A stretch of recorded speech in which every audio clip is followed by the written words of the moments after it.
दोस्तों, इस संग्रह से मैंने पहले भी आपके साथ कविताएं साझा की हैं। शंख घोष जी का काव्य संग्रह, अनुवाद प्रयाग शुक्ल जी का, और फिर कर रही हूँ। कविता का शीर्षक है कबूतर। और ये इसलिए इतना ज़्यादा ज़रूरी और ये कविता इसलिए इतनी प्रिय है क्योंकि कबूतर ही आँखों के सामने था, मोर नहीं, भले ही मोर ख्याल में हो। मेरी एक कविता है पक्षी और अर्थ, जिसे पसंद किया लोगों ने बहुत।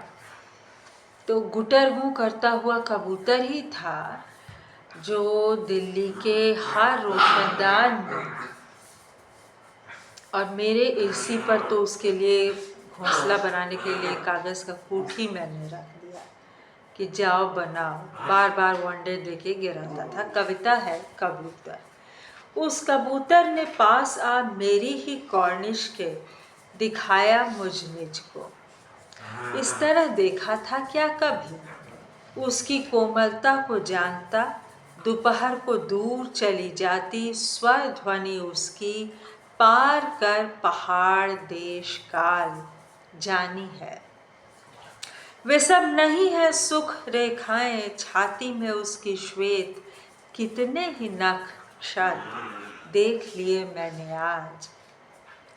जैसे हो उठाए हुए कितने ही मेघ भार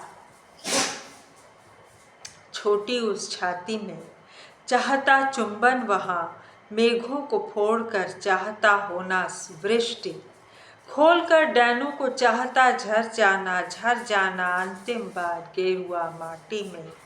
छूऊंगा नहीं उस कबूतर को और कभी आगामी शीत में। ये कबूतर वध पे भी अगर ना भी हो तो भी जो उनके साथ हिंसा होती है जीव जंतु पक्षियों के साथ, उसको ध्यान में रखकर सुनिएगा। एक कविता का शीर्षक है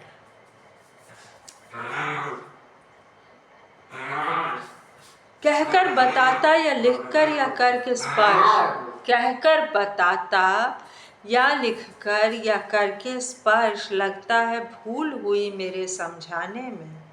यह तो नहीं चाहा था कहना अंत में सभा के, जब कागज ले हाथ में जाते हैं सब लोग, तब लगता है कहूँ मैं पुकार कर, आइए सकूंगा कह मैं अब की बार।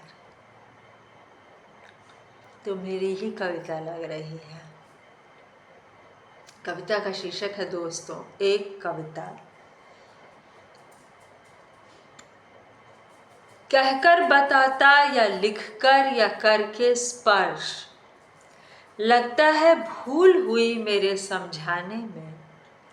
यूं तो नहीं चाहा था कहना अंत में सभा के, जब कागज ले हाथ में जाते हैं लोग, तब लगता है कहूँ मैं पुकार कर, आइए सकूंगा कह मैं अब की बार। एक कविता और। सिलचर। किसने कहा यह मेरा नहीं, नहीं यह तुम्हारा, यहाँ पाँव रखते ही छिन जाती छिन्नता। तार मिल जाते सब मेरे तुम्हारे मुहूर्त में, उठती सिहरती सब लहरें। आनंद की सिर से ले पांव तक रहता है बहता स्रोत बराक नदी का। पर्वती छाया में जल भीगी आँखों में तुम्हारी। सर पे लावण्य वह जमा हुआ बीच पत्थरों के, नाचता जैसे कि संयुक्ताक्षर शक्ति के शब्दों में। छाती में उगाता परिचित पुराना पेड़, विस्मय सी शाखाएं रहती झूल। इस देश उस देश समय गढ़ देता शिल्प प्रकृतिमय, हो उठती शिल्पमय प्रकृति,